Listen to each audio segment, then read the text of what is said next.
Welcome दोस्तों, सी language की class में आपका स्वागत है। मैं मोहित लूथरा आज आपको पॉइंटर का प्रयोग स्ट्रिंग के साथ कैसे करते हैं वो बताने जा रहा हूँ।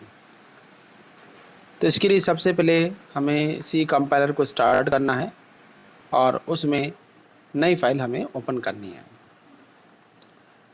अब इसमें हमें एक एरे बनाना है और एरे के अंदर हम कैरेक्टर डालेंगे और बाद में उन्हें पॉइंटर की सहायता से प्रिंट कराएंगे।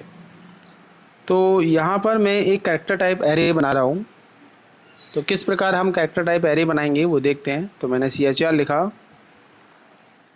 एरे का नाम मैंने लिख दिया STR और इसमें मैं साइज दे देता हूँ 6 और एक पॉइंटर बना लेते हैं हम। इसके बाद स्क्रीन को क्लियर कर लेते हैं यहाँ पर। तो इसके लिए CLR SCR फंक्शन का मैं प्रयोग करूँगा जो कि एक बिल्ट इन फंक्शन है और इससे हम स्क्रीन को क्लियर कर सकते हैं। पिछला आउटपुट जो भी होगा स्क्रीन का वो क्लियर हो जाएगा। इसके बाद अब हम यूज़र से इनपुट लेने के लिए एक printf कमांड का यूज़ करते हैं जो स्क्रीन पर एक मैसेज प्रिंट करेगा। यहाँ पे हमने लिख दिया एंटर द नेम।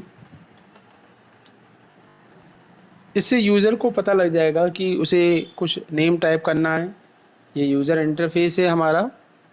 इसके बाद हमने यहाँ पे यूज़ किया scanf का। ये भी एक बिल्ट इन फंक्शन है जो रन टाइम में इनपुट लेने के काम आता है।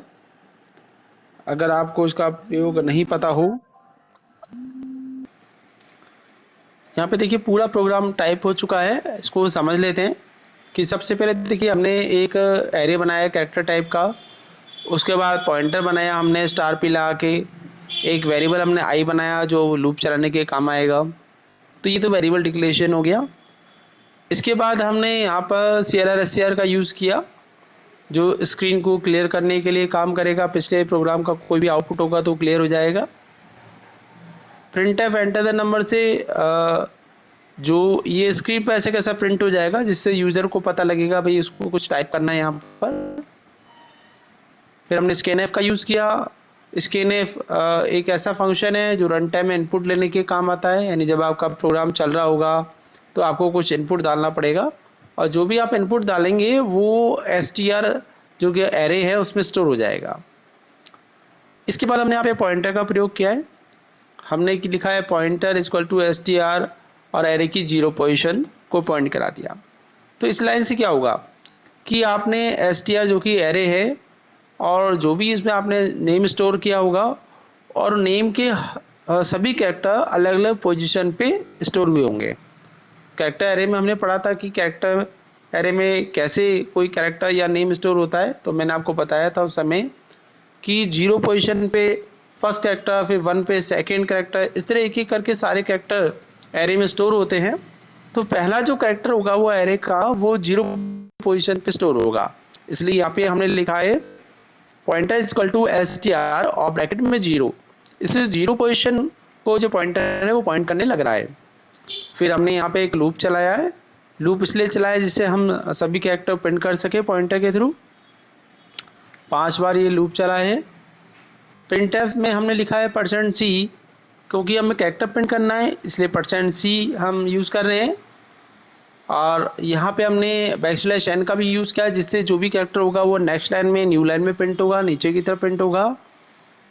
और $p का यूज़ है कि पॉइंटर जिसको पॉइंट कर रहा होगा उसकी वैल्यू प्रिंट होगी, तो इससे कैरेक्टर प्रिंट हो जाएगा। और p++ से होगा कि पॉइंटर के अंदर हर बार एक एक वैल्यू इंक्रीज हो जाएगी। यानी पॉइंटर शुरू में 0 पोजीशन को पॉइंट कर रहा है, जब उसमें इंक्रीमेंट होगा तो 1 को पॉइंट करने लग जाएगा, उसकी वैल्यू प्रिंट कर देगा।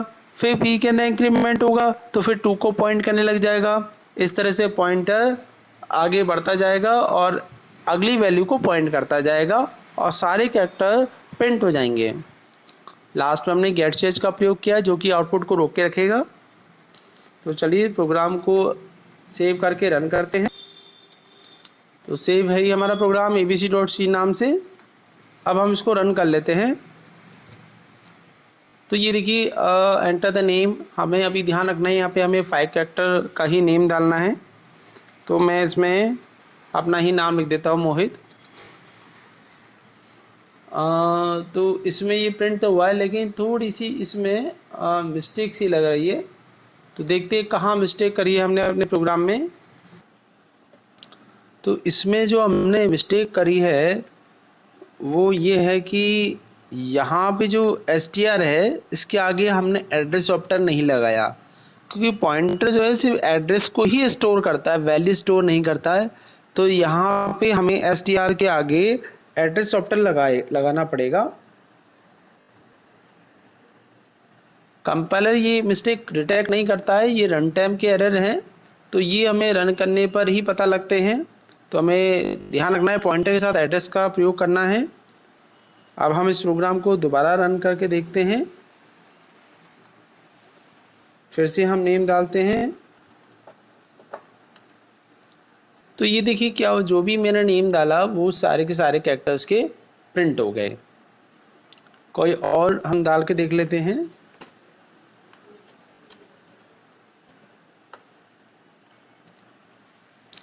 ये देखिए इस तरह से प्रिंट हो गया। पर इस प्रोग्राम में एक कमी है कि हम इसमें 5 कैरेक्टर का ही नेम डाल सकते हैं। अगर मान लीजिए हमें बड़े साइज का नेम डालना हो और उसे प्रिंट कराना हो तो कैसे प्रिंट करेंगे? तो उसके लिए देखिए अलग तरीका है। तो आपको थोड़ा सा इसमें परिवर्तन करना पड़ेगा, चेंजेस करना पड़ेगा प्रोग्राम के अंदर।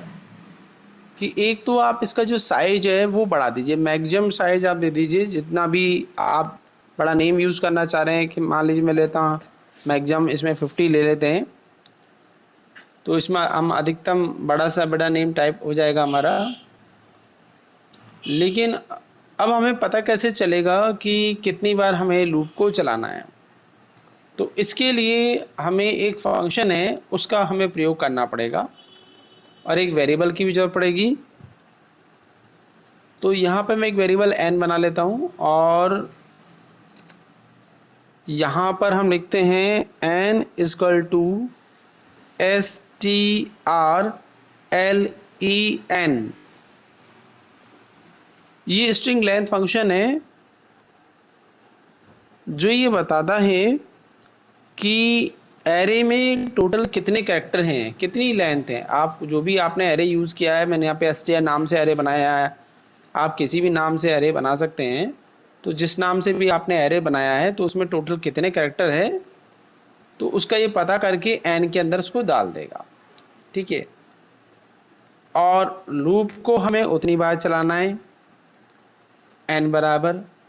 अब इस प्रोग्राम में मैं कितना भी बड़ा या छोटा नाम डाल सकता हूं और वो सारे कैरेक्टर प्रिंट हो जाएंगे। तो इसको हम रन करके देखते हैं। तो मैं इसमें अपना पूरा नाम लिख देता हूं।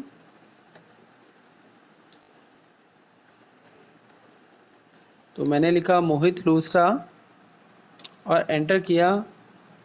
हाँ, तो ये प्रिंट तो हुआ लेकिन आधा ही नाम प्रिंट हुआ, क्योंकि हमने इसमें यूज़ किया है स्पेस का।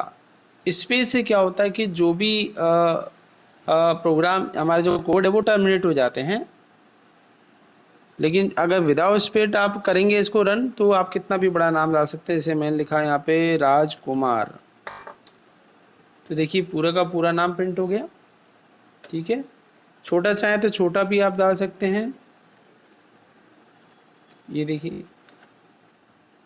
और अगर आप चाह रहे कि नहीं मुझे तो स्पेस के साथ ही प्रिंट कराना है तो क्या करना पड़ेगा? अगर आप चाहते हैं कि आप स्पेस के साथ प्रिंट कर सकें, यानी पूरा नाम विद स्पेस प्रिंट करना है, तो ये लाइन आप कमेंट बना दीजिए। इसकी जगह हम एक और फंक्शन है जिसे हम कहते हैं गेट्स, इसका हम यूज़ करेंगे।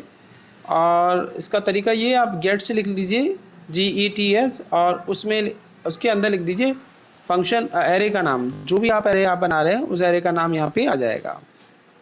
अब ये स्पेस को भी प्रिंट कर देगा। रन करके देखते हैं इसको। अब मैं इसे पूरा नाम डालता हूँ।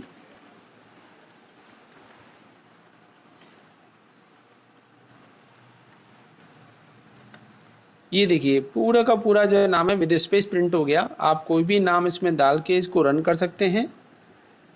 जैसे मैंने लिखा यहाँ पे राज कुमार, कितनी बार भी स्पेस भी दे सकते हैं, 2-3 बार, जितनी बार आप चाहें, शर्मा।